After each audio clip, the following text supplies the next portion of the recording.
Waste Africa में बसा एक देश है घाना। गरीबी और भुखमरी उसकी बेचारगी की सबसे बड़ी वजहों में से है। कुपोषित बच्चों की तस्वीरें आती हैं, यहाँ से पेट उनके निकले होते हैं। जबकि घाना में प्राकृतिक संसाधन बहुत हैं, सबसे ज़्यादा सोना वहीं बताया जाता है, इसलिए एक वक्त उससे गोल्ड कोस्ट भी कहा जाता था। यहाँ कोको का प्रोडक्शन बहुत बड़ी मात्रा में होता है, आपकी चॉकलेट का एक बहुत बड़ा हिस्सा वहाँ से आता है, उसके लिए कोको। हो सकता है ये सारी बातें आपने जनरल नॉलेज की किताबों में या टॉप 10 इंटरेस्टिंग फैक्ट अबाउट घाना जैसे वीडियोस में सुन लिए हों, लेकिन आज घाना की जो खबर हम सुनाने वाले हैं वो रोचक है, हास्यास्पद भी है और बहुत गंभीर भी है। दरअसल घाना में एक व्यक्ति ने पैगंबर या प्रॉफिट होने का दावा कर दिया। वो अपना नाम एबो नोहा बताता है, कहता है कि उसके ख्वाबों में ईश्वर आते हैं, जीसस से भी वो ख्वाब में बात करता है। मैसेंजर ऑफ गॉड, प्रॉफिट, पैगंबर, आप जिस भी भाषा का इस्तेमाल करें, इब्राहिमिक ट्रेडिशन में जो मैसेंजर्स आते हैं उनको प्रॉफिट कहा जाता है। जीसस से ख्वाब में बात करता है, ऐसा कह रहा है वो। सोशल मीडिया में भी उसकी ठीक ठाक प्रेजेंस आपको मिल जाएगी। अभी एबो नोहा चर्चा में इसलिए है क्योंकि उसने भविष्यवाणी की थी कि 25 दिसंबर को बहुत बड़ी बाढ़ आएगी, जलजला आएगा, ऐसी बाढ़ जो लगातार 3 बरस तक रहेगी। भयंकर बारिश होगी, बादल फटेंगे, बिजली गिरेगी और मानवता ही खत्म हो जाएगी। अब इस एबो नोहा ने नावें भी बनवा रखी थी, एक नहीं दो नहीं, पूरी 10। कहता था कि जिसको बचना है वो मेरी इस नाव में 25 दिसंबर को पहुंचे। कुछ लोगों ने एबो नोहा की इन बातों को मजाक समझा, लेकिन एक बड़ी तादाद ऐसे लोगों की थी घाना में जो अपने आप को बचाने के लिए वाकई 25 दिसंबर को एबो नोहा की नाव के पास पहुंच गए। अफ्रीकी मीडिया में दावा किया जा रहा है कि सैकड़ों लोग, कुछ जगह हजारों भी लिखा है, बैग्स लेकर नावों के पास पहुंचे। फिर क्या हुआ? वही हुआ जो अक्सर फॉल्स प्रोफेसी करने वाले लोग करते हैं। एबो नोहा ने पहले कहा कि मैं इतने लोगों को नाव पर तो नहीं बैठा सकता। फिर कहता है कि मैंने ईश्वर से प्रार्थना की है और उन्होंने मेरी दुआ कबूल कर ली है, कयामत नहीं आएगी, आप सब सुरक्षित हैं, सब लोग अपने घरों में रहिए, क्रिसमस मनाइए। अफ्रीकी मीडिया में लिखा जा रहा है कि एबो नोहा के फ्रॉड से लोग बहुत गुस्सा हैं। अब घाना के लोकल यूट्यूबर्स उस पर एक्सपोजे वाले वीडियोस बना रहे हैं, उसकी सच्चाई लोगों को बता रहे हैं। कह रहे हैं कि एबो नोहा कोई पैगंबर नहीं है, कोई मैसेंजर ऑफ वो गॉड नहीं है, कंटेंट क्रिएटर है, उसने अपनी फर्जी आइडेंटिटी बनाई, उसका लिबास भी फर्जी है, लोगों से इंटरनेट पर डोनेशन लेता है और उसी से उसने एक महंगी गाड़ी भी खरीदी है। ये पहली बार नहीं है कि लोगों ने प्रोफेसी का दावा करके लोगों को बेवकूफ़ बनाया। उसके पहले भी दर्जनों लोग इस तरह पैगंबर होने का दावा कर चुके हैं, मशहूर भी हो चुके हैं। कुछ का पर्दाफाश हुआ, कुछ की दुकान बंद हो गई, लेकिन कुछ की चलती भी रही, अभी भी चल रही हैं। और इस पाखंड का नया उदाहरण घाना का एबो नोहा बना है। इसलिए आज के शो में हम जानेंगे कि एबो नोहा की कहानी क्या है, उसने लोगों को कैसे बेवकूफ़ बनाया और अब तक इस तरह के दावे प्रॉफिट होने के कहाँ कहाँ किए गए हैं, क्या क्या उनका इतिहास रहा है। आखिर में घाना के सामाजिक ताने बाने पर बात करेंगे, बताएंगे कि क्यों वहाँ के लोगों ने एबो नोहा की बातों पर इतनी आसानी से विश्वास कर लिया था। नमस्कार, स्वीकार कीजिए निखिल का आप खबर गांव का डेली इंटरनेशनल बुलेटिन राजदूत देख रहे हैं।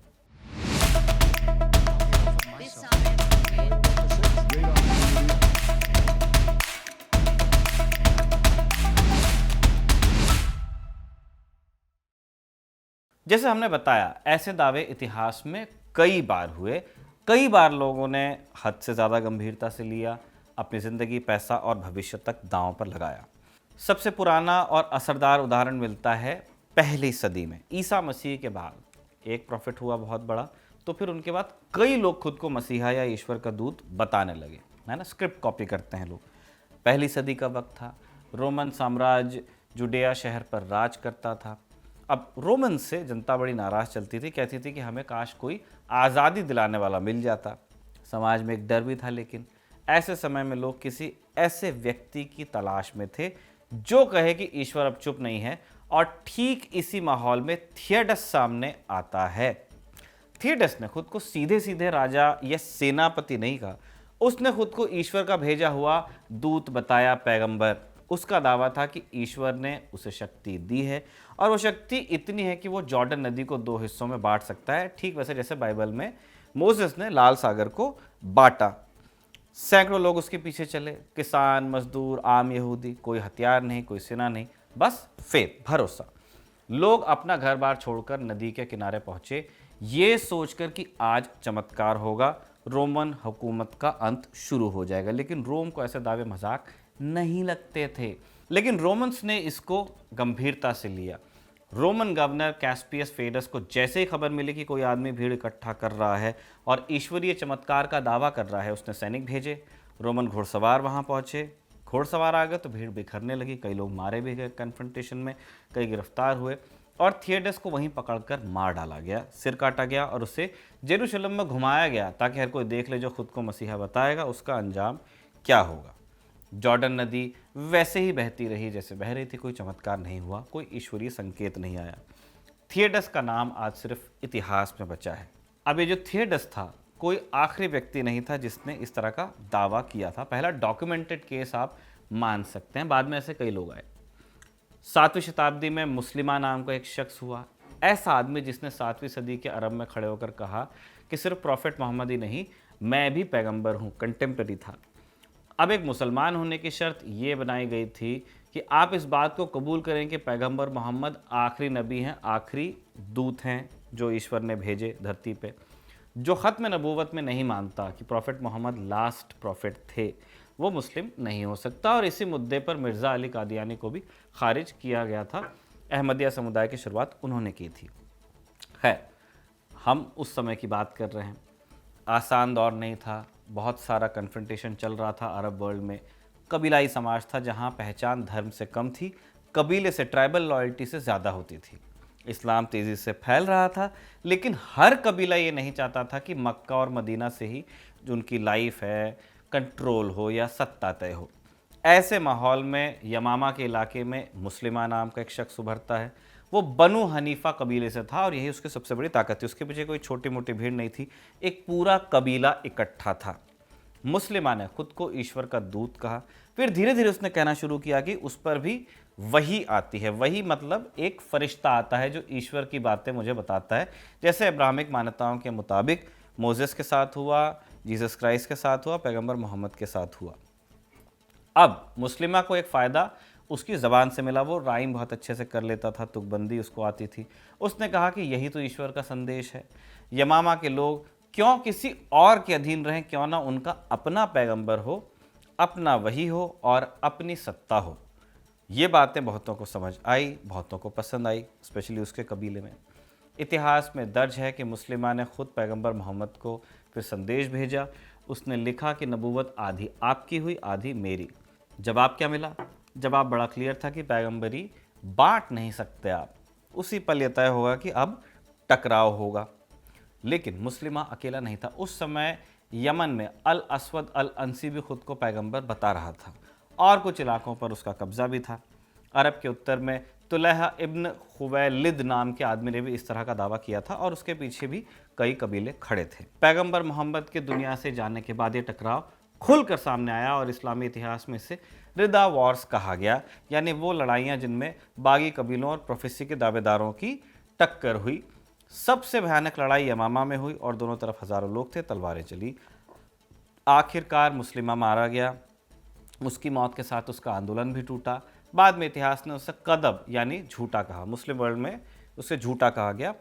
कदब लकब बाद में लगाया गया नाम के साथ में, मुस्लिमा अल कदब अब बोलते हैं उसको।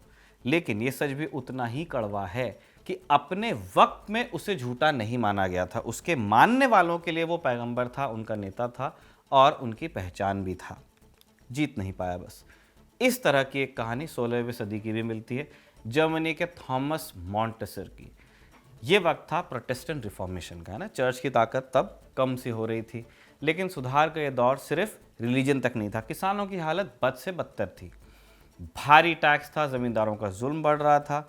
लोग ईश्वर से स्वर्ग नहीं, धरती पर ही इंसाफ मांग रहे थे और इसी बेचैनी के बीच थॉमस मॉन्टेसर सामने आया। मॉन्टेसर पढ़ा लिखा था, धर्मशास्त्र जानता था, बाइबल की गहरी समझ रखता था। मॉन्टेसर ने एक दिन दावा किया कि उसकी भी ईश्वर से सीधी बात होती है, ईश्वर सपने में आते हैं उसके। उसने दावा किया कि ईश्वर ने उसे आदेश दिया है कि जालिमों से टक्कर ले और एक नया पवित्र समाज बनाए। धीरे धीरे मॉन्टेसर के उपदेश किसानों के दिल में उतरने लगे। उसने किसानों को बताया कि अमीर, राजा और पादरी ईश्वर के दुश्मन हैं, सच्चे ईसाई वो हैं जो अन्याय के खिलाफ खड़े होते हों। तो उसने किसानों से कहा कि ये लड़ाई सिर्फ पेट पालने की नहीं है कि 2 ही वक्त की रोटी आपको मिल जाए और सब सही हो जाए। उसने ये भी कहा कि दुनिया ही हमारी ख़त्म होने वाली है और आखिरी समय में ईश्वर खुद अपने लोगों के साथ आकर के खड़ा होगा। हज़ारों किसान मॉन्टसर के पीछे जमा हुए। उन्हें यकीन था कि अगर वो ईश्वर के लिए लड़ेंगे तो हार नहीं होगी। मॉन्टसर ने उन्हें भरोसा दिलाया कि दुश्मनों की तलवारें और तोपें बेअसर रहेंगी, ईश्वर खुद रास्ता देगा। 1525 में निर्णायक टकराव हुआ बैटल ऑफ फ्रैंकसहाउसन में। सामने राजाओं और जमींदारों की प्रशिक्षित सेनाएं थीं, तोपें थीं, घुड़सवार थे। किसानों के पास हथियार तो बहुत कम थे लेकिन भरोसा बहुत था। अब ऐसे में जो हो सकता था वही हुआ। कुछ घंटों में लड़ाई खत्म हो गई, हजारों किसान मारे गए, कोई चमत्कार नहीं हुआ और आसमान खामोशी रहा। थॉमस मॉन्टसर को पकड़ा गया, उसे पूछताछ की गई, यातनाएं दी गई, अंत में उसे मौत की सज़ा दी गई। सिर काटकर सार्वजनिक रूप से दिखाया गया ताकि ये संदेश मिले कि जो भी ईश्वर का नाम लेकर सत्ता को चुनौती देगा उसका अंजाम यही होगा। इस कहानी में सबसे अहम मोड़ ये है कि मार्टिन लूथर ने भी मॉन्टसर का साथ नहीं दिया था। लूथर उस समय के बड़े ईसाई पादरी थे। उन्होंने किसानों के विद्रोह की निंदा की थी लेकिन और कहा था कि हिंसा ईश्वर की इच्छा नहीं है। यानी एक ही दौर में दो रास्ते थे, एक सुधार का था, रिफॉर्म की बात कर रहे थे मार्टिन लूथर, दूसरा क्रांति का था। मॉन्टसर ने क्रांति का रास्ता चुना, जीत नहीं पाया। थियोडस ने चमत्कार का वादा किया था, मुस्लिमा ने वही दावा किया और थॉमस मॉन्टसर ने कहा कि ईश्वर की तलवार वही उठाएगा। नाम बदलते हैं, दौर बदलते हैं, लेकिन कहानी वही रहती है। इस तरह की दर्जनों कहानी आपको और मिलेंगी। अब आज वाली कहानी पे आते हैं, इन एबोनोहा पर। इसने घाना के लोगों को पागल बना कर रखा है। कुछ बातें हमने शुरू में बता दी कि कैसे उसने 25 दिसंबर को बाढ़ वाला ढोंग रचा था और जब उसका झूठ पकड़ा गया तो उसने कह दिया कि ईश्वर ने मेरी दुआ सुन ली है। लेकिन उसका पाखंड अब पता चल रहा है लोगों को। हेडलेस यूट्यूबर नाम के चैनल पर काम करने वाला एक व्यक्ति नोहा की सच्चाई की जांच करने पहुंचा था। वो उसी जगह पर पहुंच गया जहां नोहा ने नावों को दिखाया था। जब वो उस जगह पहुंचा तो पता चला कि नाव है ही नहीं नोहा की। वहां इसी तरह मछली पकड़ने के लिए नाव बनाई जाती है और जो कंपनी ये काम कर रही है उसके मालिक घाना से रहते हैं बाहर। यानी नोहा का नाव बनाने वाला दावा झूठा था। वहां नाव बनाने वाले लोगों ने बताया कि एक दिन ये आदमी अचानक आया और उसने नाव के साथ सेल्फी वीडियोस बनाए। जब उसके वीडियोस टिकटॉक पर फेमस हो गए तो कई बार नाव के पास आने लगा और इसी तरह के और वीडियोस बनाए उसने। मीडिया रिपोर्ट्स के मुताबिक इसका पहले टिकटॉक का यूज़र नेम एबा जीसस हुआ करता था। ये फैशन से जुड़े वीडियो बनाता था। 16 अगस्त 2023 को इसने अपना टिकटॉक प्रोफाइल बनाया, लेकिन जब इसकी कश्तियों वाला वीडियो चल गया तो इसने अपना नाम एबा जीसस से एबा नोआ रखा, क्योंकि इसकी कहानी पैगंबर नूह से या नोआ जिनको बोलते हैं उनसे मेल खाती है। ऐसे में लोगों को इसकी बात पर यकीन करना आसान हो गया। नोआ ने भी नाव बनाई थी, ये भी नाव के पास खड़े होकर वीडियो बना रहा है। कुछ दिन में इस आदमी ने अपना हुलिया भी बदला। अब बोरे से बने कपड़े पहनकर आने लगा। इसके हुलिये से और लोग भ्रमित हुए। कहने लगा ये कि जलजले से बचना है तो मेरी नाव में आओ और मेरी नाव में किस किस को बैठना है कमेंट करो। कुछ लोग झांसे में आकर कमेंट करते और इसकी रीच बढ़ गई। फिर 25 दिसंबर की तारीख आई, लोग वहाँ बैग्स लेकर पहुँच गए कि भाई सैलाब आएगा तो अपन नोआ की नाव में बैठें। बताइए कितना आसान है लोगों को बेवकूफ़ बनाना। हिंदुस्तान में भी लोग लाइन में लगते हैं रुद्राक्ष वगैरह के लिए। खैर, लेकिन घाना में लोग बेवकूफ़ क्यों बने, इस पर आते हैं। कारण है वहाँ धर्म सिर्फ निजी आस्था नहीं, रोज़मर्रा की ज़िंदगी का हिस्सा है। लाइफ बहुत टफ है तो लोग बड़े धर्म भीरू हैं। 70% लोग ईसाई हैं, दूसरी बड़ी आबादी मुसलमानों की हैं। अब इन कहानियों के साथ में ही ये धर्म भीरू जनता बढ़ी हुई है। लिटरेसी 60% से ज़्यादा है, लेकिन इंटरनेट लिटरेसी नहीं है। लोगों को नहीं पता कि जो इंटरनेट पर दिख रहा है उसमें से सही क्या है, गलत क्या है। और जब बात धर्म की आ जाती है तो लोग आसानी से विश्वास करते हैं, क्वेश्चन कम करते हैं। तो इस कहानी से हमें क्या शिक्षा मिलती है, आज आप कमेंट करके हमें बताइएगा। अपना और अपना का ख्याल रखिए। शुक्रिया, शुभ रात्रि। आज का ये एपिसोड साजिद ने लिखा है और इरशाद ने रिकॉर्ड किया। आप देखते रहिए खबरगांव।